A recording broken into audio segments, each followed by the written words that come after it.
अस्सलाम वालेकुम my YouTube family, कैसे हैं आप सब लोग। उम्मीद करती हूँ जी सब बिल्कुल ठीक ठाक होंगे और अल्लाह ताला से यही दुआ है कि आप लोग जहाँ रहें खुश रहें आबाद रहें। आज है जी 30 रमज़ानुल मुबारक अल्हम्दुलिल्लाह।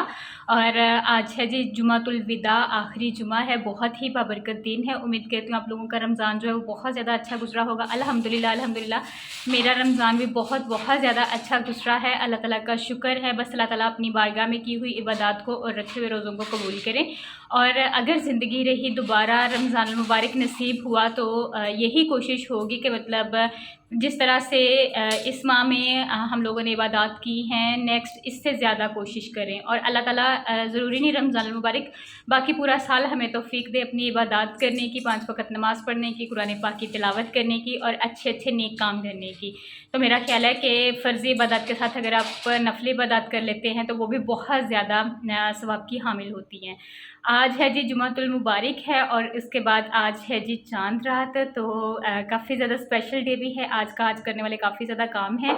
ऑलमोस्ट अपने सारे काम तो हम लोगों ने कल ही ख़त्म कर लिए थे, क्योंकि हम लोगों कह रहे थे कि पता नहीं 29 रोज़े होते हैं या 30 रोज़े होते हैं, लेकिन ये कि अल्हम्दुलिल्लाह इस दफ़ा 30 रोज़े हो गए। बहुत अच्छी बात है, एक और रोज़ा रखने का मौका मिल गया।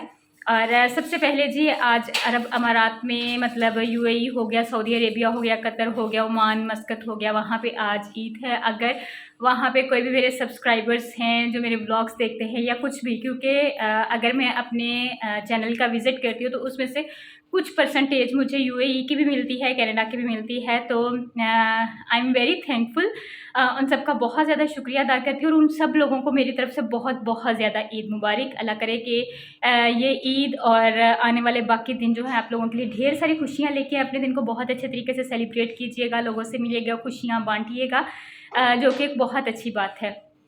तो जी हमारी ईद कल होगी और आप मेरा व्लॉग जो है वो रात को देखेंगे तकरीबन 11-12 बजे। तो आप लोगों को एडवांस मेरी तरफ से चांद रात मुबारक। कल ईद में आप लोगों को स्पेशल विश करूंगी, लेकिन आप लोगों को मेरी तरफ से चांद रात बहुत बहुत ज़्यादा मुबारक हो। आज मैं सारा दिन क्या करूंगी वो सारा कुछ आप लोगों के साथ शेयर करूंगी, क्या रूटीन रहेगी। बस अभी अपने कामों का आगाज़ करने लगी हूँ। किचन के काम ऑलमोस्ट मैंने ख़त्म कर लिए हैं। अभी मेरे कपड़े काफ़ी ज़्यादा प्रेस करने वाले हैं जो मैंने कल वॉश किए थे, अब मैं वो प्रेस करूँगी, उसके बाद बाकी घर के काम करूँगी। तो मेरे साथ रहिएगा। अपने ब्लॉग को आगाज़ करते हैं। और सबसे ज़रूरी बात, अगर आपने मेरे चैनल ब्लॉग्स बाय हुमा को सब्सक्राइब नहीं किया तो प्लीज़ मेरे चैनल को सब्सक्राइब कर ले, मेरी वीडियोज़ को लाइक कीजिएगा, शेयर कीजिएगा, बेल आइकन के बटन को लाजमी प्रेस कीजिएगा, उससे जो आने वाली न्यू वीडियो सबसे पहले आप लोगों को देखने को मिलेंगी। और अच्छे अच्छे कमेंट्स कीजिएगा। तो अपने ब्लॉग का आगाज़ करते हैं। आज मैंने अपनी सहरी की टाइमिंग की कोई भी वीडियो रिकॉर्ड नहीं की, क्योंकि आज जब मैं सो के उठी थी, अलार्म तो मैंने लगाया हुआ था, लेकिन ये है कि उसके बाद जब अलार्म चला तो फिर मेरी आंख थोड़ी देर के लिए और लगी, और जब मेरी आंख खुली तब बहुत कम टाइम रह गया था, मतलब तकरीबन 20-25 मिनट रह गए थे, और उसमें मैंने सहरी तैयार भी करनी थी और फिर खाना भी था सब कुछ। तो इसलिए फिर मैंने मतलब जल्दी जल्दी से अपना पराठा बनाया और साथ में अपनी सहरी जो है वो कंप्लीट की।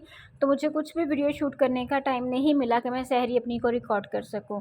तो इसलिए फिर जी मैं सहरी करके और नमाज़ पढ़ के सो गई। फिर मैंने अपनी रूटीन से उठी और उसके बाद फिर किचन वगैरह के काम थे, तो मैंने कहा कि जब तक मेरी हेल्पर आप ही नहीं आना तो मैं जल्दी से अपने किचन के काम जो हैं वो ख़त्म कर लेती हूँ।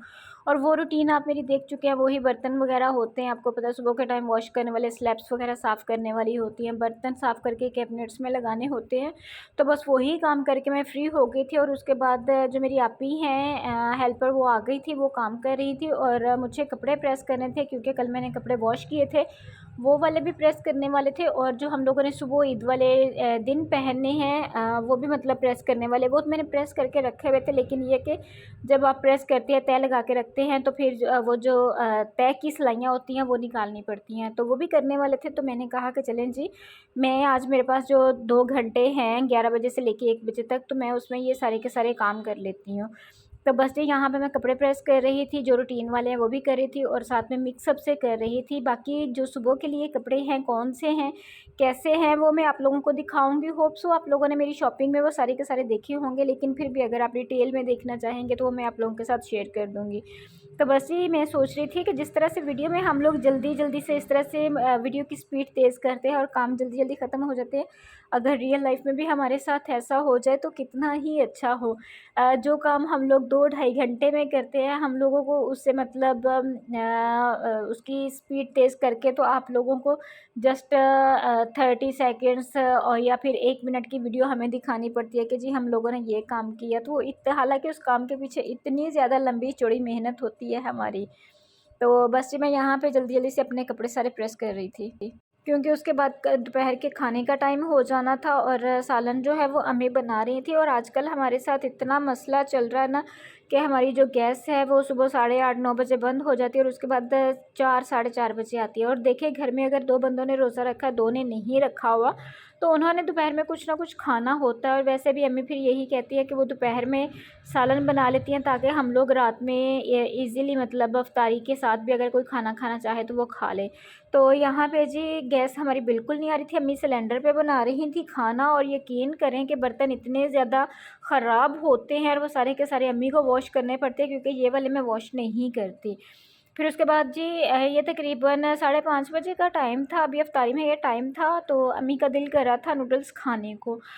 कभी कभार है जब उन्हें ऐसी चीज़ें पसंद आती है, अदरवाइज़ मोस्टली वो नहीं खाती। तो मैंने कहा चलें जी मैं आपको बना देती हूँ, अगर आपका दिल कर रहा है। अच्छी लगती है, मज़े की लगती है, मैं कभी कभार खाती हूँ, लेकिन बहुत ज़्यादा जो है वो नहीं खाती। फिर उसके बाद अफ्तारी का टाइम हो गया और आपको पता है कि जुमातुल विदा भी था आज और आखिरी रोज़ा भी था।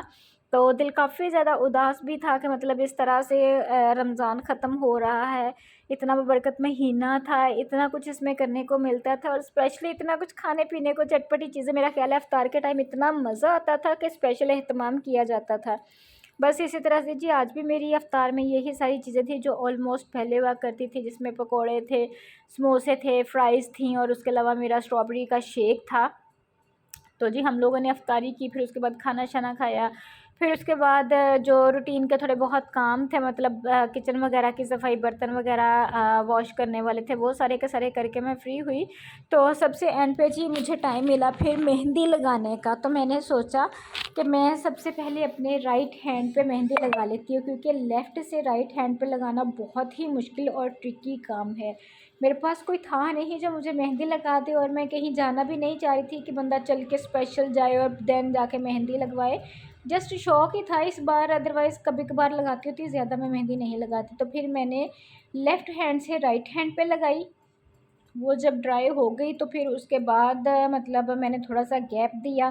फिर मेरी जो हेल्पर आती है उनकी बेटी आ गई, मैंने उनके मेहंदी लगाई। मैंने कहा करो मैं आपके मेहंदी लगा देती हूँ। और फिर हमारे नेबर्स में से एक छोटी-सी बच्ची आ गई, वो भी कह रही थी कि मेरे मेहंदी लगा दें। तो ये देखिए जी मैंने उसके मेहंदी लगाई। मुझे इतनी ज़्यादा डिज़ाइनिंग नहीं आती, बस खुद से जो कुछ आता है थोड़ा बहुत बच्चों के लिए वो मैं कर देती हूँ, या फिर मुझे टिकिया वगैरह बनानी आती है या नेट से डिज़ाइन देख के तो फिर मैं हल्की-फुल्की सी मेहंदी लगा लेती हूँ।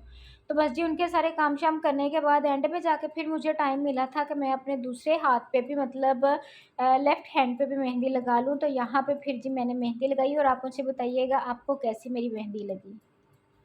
जी, आप सब लोगों को मेरी तरफ से चाँद रात बहुत-बहुत ज़्यादा मुबारक हो। अभी थोड़ी देर के बाद मैं अपना व्लॉग जो है उसको एडिट करूँगी और फिर अपलोड कर दूँगी। तो सुबह से पहले आप लोगों को मेरी चाँद रात की जो विशेज़ हैं वो मिल जाएँगी। अल्हम्दुलिल्लाह मेरा दिन बहुत ज़्यादा अच्छा गुज़रा, रमज़ान अल मुबारक ख़त्म हो गया। रहमतों बरकतों वाला महीना। अल्लाह करे जी आप लोगों के लिए ढेर सारी इस साल में भी कामयाबियाँ हों और आने वाले साल में भी हों। अल्लाह ताला से यही दुआ है। और आपको दिखाती हूँ जी, ये देखें जी मैंने मेहंदी लगाई है। अ, मेरा ख़्याल है कि मैंने 2-3 साल के बाद लगाई है मेहंदी। और इस बार मैं बड़ी एक्साइटेड थी। मेरी अम्मी मुझे कह रही थी 2 दिन से मेहंदी नहीं लेके आई, मेहंदी नहीं लेके आई। तो आज मैंने बाजी को कहा कि आप आ रही हैं तो आते हुए मेरे लिए मेहंदी लेके आइएगा। और वो लेके आई, वो इमरजेंसी मेहंदी, और इसका कलर इतना अच्छा है, ये लगाते-लगाते इतना कलर आ गया। और देखें जी ये मैंने नेट से डिज़ाइन देख के और पूरे 1 घंटे में इसको लगाया है, क्योंकि खुद लगाना और डिज़ाइन देख के लगाना काफ़ी ज़्यादा मुश्किल होता है। लेकिन ये कि फिर भी जैसा मैंने सोचा था कि मतलब लग जाए, अल्हम्दुलिल्लाह वैसा लग गया है और मुझे काफ़ी ज़्यादा अच्छा लग रहा है। दूसरे हाथ का अगर आपको डिज़ाइन दिखाऊँ तो ये देखिए जी, दूसरे हाथ में मैंने जस्ट ये बेल बनाई है इस तरह से, सिंपल सी है। क्योंकि आपको पता है कि राइट से लेफ़्ट पे लगाना ईज़ी होता है, लेफ़्ट से राइट पे लगाना जो बहुत ज़्यादा मुश्किल होता है। ऐसे मेरे हाथ काँप रहे थे। तो फिर भी मैंने कोशिश करके लगा ली, क्योंकि बाहर कहीं जा नहीं सकती थी, किसी और को लगानी नहीं आती थी। तो मैंने कहा कि चलिए अगर शौक पूरा करना है तो खुद ही कर लेना चाहिए, मेहनत करें तो क्या नहीं हो सकता। तो बस जी, इंशाल्लाह ताला कल का जो व्लॉग होगा ईद का वो मैं आप लोगों के साथ शेयर करूँगी। और अल्लाह ताला से यही दुआ है आपकी चाँद रात बहुत अच्छी गुज़रे, आपकी ईद बहुत अच्छी गुज़रे, क्योंकि रमज़ान के बाद ये अल्लाह ताला की तरफ से तोहफ़ा होता है मुसलमानों के लिए। तो अल्लाह करे जी ये ईद सबके लिए ढेर ढेर सारी खुशियाँ लेके आए। तो जब भी दुआओं के लिए हाथ उठाएँगे मुझे अपनी दुआ में ज़रूर याद रखिएगा, मेरी दुआ में आप लोग हमेशा रहेंगे और अपनी ईद को अच्छे तरीके से सेलिब्रेट कीजिएगा। फिर अच्छे-अच्छे कमेंट्स करके मुझे बताइएगा कि आप लोगों की ईद कैसी गुज़री, मैं भी आप लोगों को बताऊँगी कि मेरी ईद किस तरह से गुज़री और मैं किस तरह से अपनी ईद का दिन जो है उसको सेलिब्रेट करती हूँ। तो इंशाल्लाह ताला आप लोगों से कल दोबारा किसी अच्छे से व्लॉग में मुलाकात होती है, तब तक अपना बहुत सारा ख़्याल रखिएगा, दुआ में मुझे याद रखिएगा, मेरी दुआ में आप लोग हमेशा रहेंगे और इन एडवांस आप लोगों को मेरी तरफ से ईद मुबारक और आज की चाँद रात मुबारक। टेक केयर, अल्लाह हाफ़िज़।